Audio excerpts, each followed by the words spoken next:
Hello dears, എന്തൊക്കെയുണ്ട് വിശേഷം? എല്ലാവർക്കും സുഖമല്ലേ? എല്ലാവർക്കും സുഖമാണെന്ന് വിചാരിക്കുന്നു.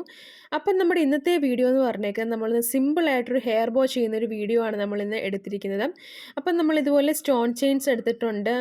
ബോയുടെ ആ ഒരു ബേസ്, ആ ഒരു സ്റ്റീലിൻ്റെ ആ ഒരു കമ്പിയുടെ ബോ നമ്മൾ എടുത്തിട്ടുണ്ട്. ഈ ഒരു മെറ്റീരിയൽ എവിടെയൊക്കെ വാങ്ങിക്കാൻ കിട്ടുമെന്നുള്ളതെന്ന് വെച്ചാൽ, ഞാനിപ്പോൾ ഈ മെറ്റീരിയൽ വാങ്ങിക്കുന്നത് മോട്ടി എന്ന് പറഞ്ഞൊരു സ്റ്റോറിൽ നിന്നാണ്. അടൂരുള്ള മോട്ടി എന്ന് പറഞ്ഞ സ്റ്റോറാണ്. അവർക്ക് ഇൻസ്റ്റാഗ്രാമിലും വാട്സപ്പിലും എൻക്വയറി മെസ്സേജ് അയച്ചു കഴിഞ്ഞാൽ ഉടനെ അതിന് റിപ്ലൈ തരുന്നതായിരിക്കും. അപ്പോൾ നിങ്ങൾ അവിടെ ചോദിക്കുകയാണെങ്കിൽ കുറച്ച് നല്ല ക്വാളിറ്റി ഉള്ള മെറ്റീരിയൽസ് നിങ്ങൾക്ക് കിട്ടും. നിങ്ങളുടെ ആ ഒരു പ്രൈസ് റേറ്റിനനുസരിച്ചുള്ള ക്വാളിറ്റി ഉള്ള നല്ല മെറ്റീരിയൽസാണ് കിട്ടുന്നത്. അപ്പം ഞാൻ ഈ ഒരു സ്റ്റോൺ ചെയിന് 2 മീറ്ററാണ് ഞാൻ വാങ്ങിച്ചത്. അപ്പം 1 മീറ്ററിന് 20 റുപ്പീസാണ് ഈ വലിയ സ്റ്റോൺ ചെയിന്. അപ്പം ഇതിൻ്റെ ചെറിയ ടൈപ്പും കിട്ടും കേട്ടോ. അതിൻ്റെ റേറ്റ് എനിക്കറിയത്തില്ല. ഈ വലിയ ടൈപ്പിന് 20 റുപ്പീസാണ്. അപ്പം ഇതിൻ്റെ സിൽവറും കിട്ടും. പിന്നെ അതുപോലെ തന്നെ ഗോൾഡും ഒരു റെയിൻബോ കളറിലുള്ള ഒരു സ്റ്റോൺ ചെയിൻ നമുക്ക് കിട്ടും. അത് നെക്സ്റ്റ് ഒരു വീഡിയോയിൽ ഞാൻ കാണിക്കാം. അപ്പം നമ്മൾ ഇതുപോലെ ഒരു ബോയുടെ മണ്ടയ്ക്കൂടെ ജസ്റ്റ് ഇങ്ങനെ പശ വെച്ച് ഒട്ടിച്ചിട്ട് ഇതുപോലെ അങ്ങ് ഒട്ടിച്ചും കൊടുത്താൽ മതി. അപ്പം നമുക്ക് ഈ ഒരു പശ ഞാൻ ഇവിടെ വീടിൻ്റെ അടുത്തുള്ളൊരു കടയിൽ നിന്ന് വാങ്ങിച്ചതാണ് കേട്ടോ. പശ മിക്കവാറും എല്ലായിടത്തും കിട്ടുന്നതാണ്. ഫെവി ബോണ്ടിൻ്റെ പശ ഈ സ്റ്റേഷനറി കടകളിലൊക്കെ സൂപ്പർ മാർക്കറ്റുകളിലൊക്കെ കിട്ടുന്നതാണെന്ന് എനിക്ക് തോന്നുന്നു. അപ്പോൾ ഒരു ജ്വല്ലറി മേക്കിംഗ് ഒക്കെ പഠിക്കുന്ന ഒരു ബിഗിനർക്ക് ചെയ്യാൻ വേണ്ടി നിൽക്കുന്ന ഒരു ബിഗിനർക്ക് വേണമെങ്കിൽ ആ ഒരു സ്റ്റോർ ഞാൻ റെക്കമെൻഡ് ചെയ്യുകയാണ്.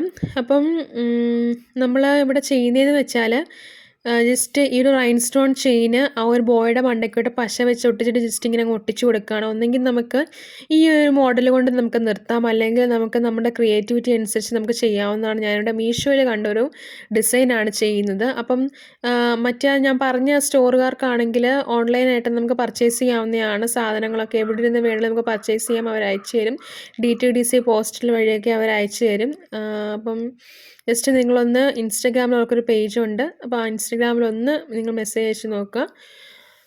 അപ്പം തിരിച്ചവർ കോൺടാക്റ്റ് ചെയ്യുന്നതൊക്കെ ആയിരിക്കും. നല്ല സർവീസാണ്. അപ്പം നമുക്ക് വിശ്വാസത്തോടെ നമുക്ക് വാങ്ങിക്കാം. നല്ല ക്വാളിറ്റി ഉള്ള, നമുക്ക് പൈസയ്ക്ക് അനുസരിച്ച് നല്ല ക്വാളിറ്റി ഉള്ള സാധനങ്ങളാണ് നമുക്ക് കിട്ടുന്നത്. ജസ്റ്റ് നിങ്ങളെല്ലാവരും ഒന്ന് ചോദിച്ചു നോക്കുക കേട്ടോ. അപ്പം ജസ്റ്റ് പറഞ്ഞെന്നുള്ളതേ ഉള്ളൂ. കാരണം ഒത്തിരി പേര് വീഡിയോയുടെ താഴെ ഇങ്ങനെ കമൻറ്റ് ചെയ്യുന്നുണ്ടായിരുന്നു മെറ്റീരിയൽസ് എവിടെ നിന്നാണ് എടുക്കുന്നത്. അപ്പോൾ അതൊന്ന് ജസ്റ്റ് ഒന്ന് പറഞ്ഞു തന്നെയാണ്. അപ്പം നിങ്ങൾക്ക് എല്ലാവർക്കും യൂസ്ഫുൾ ആവുമെന്ന് ഞാൻ വിചാരിക്കുന്നു. അപ്പം നമ്മൾ ഇതുപോലെ സ്റ്റോൺ ചെയിൻ ഇങ്ങനെ റെഗുലറായിട്ട് കട്ട് ചെയ്തിട്ട് ഇങ്ങനെ ഒട്ടിച്ചൊട്ടിച്ച് കൊടുക്കുകയാണ്. ഇപ്പോൾ 2 എണ്ണം ഞാൻ ഒട്ടിച്ചു കൊടുത്തിട്ടുണ്ട്.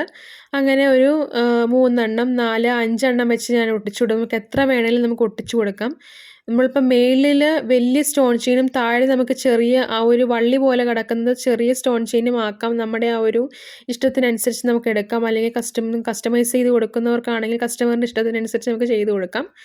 അപ്പം ഞാൻ പ്രൈസ് റേറ്റും കാര്യങ്ങളും എല്ലാം ഞാൻ പറഞ്ഞു. നിങ്ങൾക്ക് ഏകദേശം ഈ ഒരു ബോ ഉണ്ടാക്കുന്നതിൻ്റെ ഒരു രീതി മനസ്സിലായെന്ന് വിചാരിക്കുന്നു. അപ്പോൾ എല്ലാവർക്കും ഈ ഒരു ബോയും ഈ ഒരു വീഡിയോയും ഇഷ്ടമായെങ്കിൽ ചാനൽ സബ്സ്ക്രൈബ് ചെയ്യാനും വീഡിയോ ലൈക്ക് ചെയ്യാനും ഷെയർ ചെയ്യാനും കമൻറ്റ് ചെയ്യാനും മറക്കല്ലേ കൂട്ടുകാരെ. അപ്പം എല്ലാവർക്കും നെക്സ്റ്റ് വീഡിയോ ആവുന്നവരെ thanks for watching and thank U.